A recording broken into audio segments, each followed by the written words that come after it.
क्या आपको भी लगता है कि मुझे कोई सपोर्ट नहीं करता? मुझे करना तो अपनी लाइफ में बहुत कुछ है।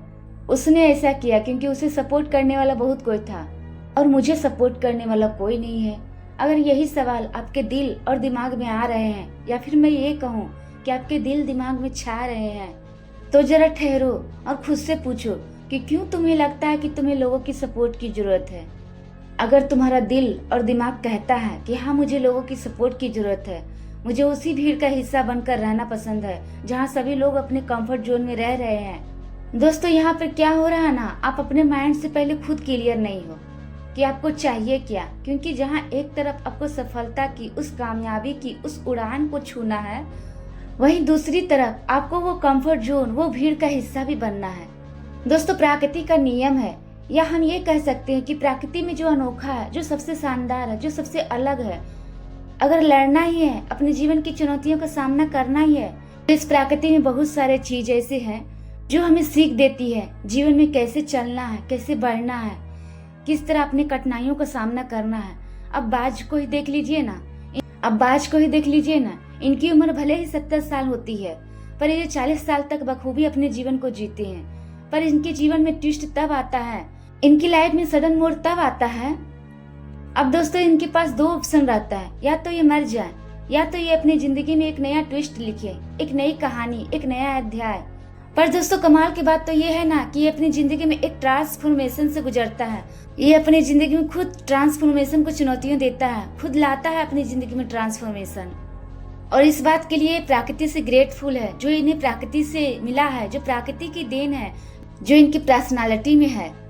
अब दोस्तों, यहाँ कहने का और समझाने का और मेरा एग्जाम्पल का एक ही मतलब है। मेरा कहने का ये मतलब है कि अब बात चाहे तो यहाँ मर सकते, कौन इतना पीड़ा उठाएगा, कौन इतनी कठिनाइयों, इतनी न्यू या फिर इतनी जिंदगी में ट्विस्ट लाएगा, या फिर इतनी ट्रांसफॉर्मेशन से गुजरेगा, कौन करेगा। लेकिन नहीं, ये हम लोग को एक प्रेरणा देती है, हम लोग को सिखाती है कि जीवन में लड़ना है तो अकेले रहकर लड़ो ना यार। क्यों, मतलब किसी का सहारा चाहिए, सपोर्ट चाहिए। इस वीडियो का भी समझाने का यही इसलिए इस एग्जाम्पल को मैंने आपके सामने रखा ताकि आप अपनी जिंदगी में चुनौतियों का सामना कर सके, इस तरह कायर की तरह, या फिर अपनी चुनौतियों से भागना। क्योंकि आप जितना भागेंगे वो चुनौतियां आपके सामने ही आएगी बार बार। क्योंकि दोस्तों, हम इंसानों का फितरत ही ऐसा है, हर चीज से भागना, अपनी परेशानियों से भागना। कौन इतना जोखिम में उठाएगा दोस्तों, ये मतलब हम लोग का फितरत है। यहाँ पर यही बाज हमें सिखा रहा है कि नहीं, अपनी चुनौतियों का सामना करो। अब दोस्तों, आपको लगेगा कि मैंने ऐसा क्यों कहा। ये मैंने इसलिए ऐसा कहा, अब जैसा कि दोस्तों 40 के बाद बाज उड़ने लायक रह नहीं जाता। इनके भारी पंख इन्हें उड़ने में मदद नहीं करती, सहायता नहीं करती। इनके नाखून जिनसे ये शिकार करते हैं वो मुलायम और कमजोर हो जाते हैं। इनकी चोंच टेढ़े मेढ़े होने के कारण ये कुछ खा नहीं पाते हैं, न नोच सकते हैं। फिर ये पता है दोस्तों ये क्या करते हैं, अब इनके पास दो ही ऑप्शन रहता है, या तो ये मर जाए रोध होकर कि मैं कुछ करने लायक नहीं हूँ, ये है वगैरह वगैरह, या तो अपनी जिंदगी में एक नई कहानी, एक नया ट्विस्ट लिखे। और ये लिखता है, ये दूसरे ऑप्शन को चूज करता है दोस्तों। अब यहाँ पर बाज पहाड़ की सबसे ऊंची चोटी पर जाकर पहले अपनी चोंच को पहाड़ से ठोक ठोक कर या रगड़ रगड़ कर खुद को इतनी पीड़ा लहूलुहान कर देते हैं, खुद को इतनी पीड़ा देते हैं, तब तक जब तक इसके नए चोंच ना आ जाए। दोस्तों, जब इसके नए चोंच आ जाते हैं, निकल जाते हैं, फिर उसके बाद ये उस नए चोंच से अपने उन पंखों को नोच नोच कर निकालते हैं, जो इन्हें उड़ने में परेशानियां पैदा करती है, जो उन्हें उड़ने में बाधा खड़ी करती है। जो भारी पंख इनके शिकार पकड़ने में बाधा खड़ी कर रही है या करती है, तब तक ये खुद को पेन देकर और बुरी अवस्था में भूखे और खाली पेट रहकर उस इंतजार में रहते हैं कि कब इनके नए पंख आएं और ये अपनी नई उड़ान को भर सके। कई इंतजार के बाद आखिरकार वो पल आ ही जाता है और बाज अपनी उड़ान भरते हैं। तो दोस्तों, बाज हमें क्या सिखाती है या क्या सिखाना चाहती है कि ये 40 के बाद भी खुद को पेन देकर, खुद को तकलीफ पीड़ा इतनी उठाकर जब कुछ कर सकते हैं, खुद को इतनी पीड़ा देकर जब वो उड़ान भर सकते हैं, तो क्या हम इंसान इतने कमजोर हैं दोस्तों? नहीं, कमजोर नहीं, बल्कि ये आपका कंफर्ट जोन है। जिन्हें ये पसंद नहीं कि आप अपनी लाइफ में उन 100 भीड़ों से अलग होकर या एकांत होकर उस अकेले का हिस्सा बने, जैसे बाज बनते हैं। बाज को आपने देखा होगा दोस्तों, वो हमेशा ऊंचाई पर अकेले ही उड़ते हैं, उड़ान भरते हैं। वो कभी इन छोटे छोटे पक्षियों के साथ उड़ान नहीं भरते, वो हमेशा अकेले ही उड़ान भरते हैं और बहुत ऊंचाई पर भरते हैं। इसलिए बनना है तो अकेले का हिस्सा बनिए, एकांत का हिस्सा बनिए, कुछ अनोखा, कुछ अलग, कुछ शानदार का। तो दोस्तों ये कब होगा? ये तभी होगा जब आप अपना कंफर्ट जोन त्यागेंगे। ये बिना कंफर्ट जोन त्यागे आप नहीं कर सकते। वो अकेले का हिस्सा नहीं बन सकते। उस भीड़ में अकेले का हिस्सा बिल्कुल भी नहीं बन। इस भीड़ में, इस दुनिया के भीड़ में एकमात्र हिस्सा बनने के लिए, कुछ अनोखा, कुछ अलग, कुछ शानदार बनने के लिए, अलग करने के लिए, अलग दिखने के लिए आपको अपना कंफर्ट जोन सबसे पहले त्यागना होगा दोस्तों। ये मैं ऐसा इसलिए कह रही हूँ दोस्तों, क्योंकि बिना कंफर्ट जोन त्यागे आप कहीं भी, कभी भी नहीं पहुंच सकते।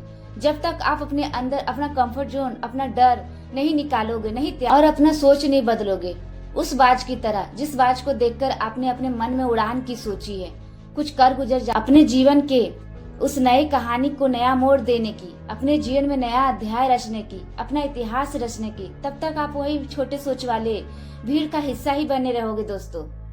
तो अब आपके दिमाग में सवाल आएगा कि हाँ यार मुझे करना है, मगर कैसे, क्या करना होगा जो मुझे उस बाज की तरह दिखना है? या मतलब बाज की तरह दिखना है मतलब ऐसा नहीं, मतलब कहने का मतलब जिस तरह से वो गोल ओरिएंटेड पक्षी है उस तरह से क्या ऐसा करूं जिससे मैंने जो सपना देखा है उसे पा सकूं, उस ऊंचाई को छू सकूं, उस ऊंचाई को मैं भी छू सकूं, उस उड़ान को बाज की तरह मैं भी भर सकूं, अपने सपनों को छू सकूं, अपने सपनों को पूरा होता हुआ देख सकूं।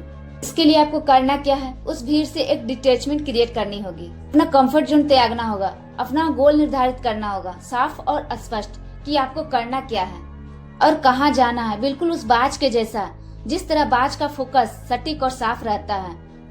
तो जीवन में कभी भी, कहीं भी कोई परिस्थितियां या चुनौतियां आ जाए तो आप गोल से भटकना नहीं, क्योंकि हमारा क्या होता है, थोड़ा सा भी कुछ हो जाता है या दिक्कतें आ जाती है तो हम अपने गोल को छोड़ देते हैं। ऐसा नहीं करना है दोस्तों। यहाँ पर आपको अपनी एफर्ट जारी रखनी है दोस्तों, क्योंकि बाज से अगर शिकार पकड़ने में चूक हो गई तो वो ये नहीं सोचता है या बैठकर रोता नहीं है कि हाँ मैंने शिकार नहीं पकड़ा। उसे इतना पता है कि मुझे शिकार करना है, फिर वो अगले शिकार की ओर करने की ओर आगे बढ़ता है। देखिए दोस्तों, मेरा कहने का मतलब ये है या समझाने का मतलब ये है, क्योंकि हमारा इंसानी दिमाग या इंसानी फितरत है कि मेरा ये गोल पूरा नहीं हुआ तो अगले गोल की तरफ निकलते हैं या निकल जाते हैं। नहीं दोस्तों, मेरा कहने का मतलब ये है कि जिस तरह बाज को अपनी भूख मिटाना है तो वो अगले प्रयास की तरफ निकलते हैं। वहाँ पर वो अपना प्रयास और एफर्ट फिर अगले शिकार की तरफ लगाते हैं। उनका मोटिव, उनका गोल होता है शिकार को पाना। जब तक वो शिकार को ना पाले, उसी तरह से आपको करना है। आपको अपने जीवन में लाख चुनौतियां और परेशानियां आ जाए, उस बाज की तरह आपको अपना माइंड सेट क्लियर रखना होगा कि नहीं मुझे ये करना है, मतलब करना है। मेरा कहने और समझाने का मतलब यही है, क्योंकि जीवन में दिक्कतें और परेशानियां और चुनौतियां कभी भी कहीं भी आ सकती है दोस्तों। तो ऐसा नहीं कि मुझे छोड़ देना है। हाँ, ये तरीका है कि आप उन चुनौतियों के चलते अपना रुख मोड़ सकते हैं, लेकिन आपका गोल, जो आपका पर्पस है, जो आपका गोल है, उसी गोल में आपको वही, मतलब किस तरह जाए कि वही गोल तक पहुंचे, वही गोल तक हमें पहुंचना है, ये आपको सोचना है। तो वहां पर अपना माइंड सेट इस तरह ओपन रखना है, इस तरह क्लियर रखना है कि बात जिस तरह अपना माइंड सेट क्लियर रखता है, आपको भी अपना माइंड सेट उसी तरह क्लियर रखना है। क्योंकि सफलता मिलना और पाना इतना आसान नहीं होता है दोस्तों। खुद को कंफर्ट जोन से निकालकर बहुत पेन सहने के बावजूद वो निखरता है या निखर कर सामने आता है, और जब निखरता है तो उस बाज की तरह निखरता है और उस बाज की तरह एकांत उड़ान भरता है।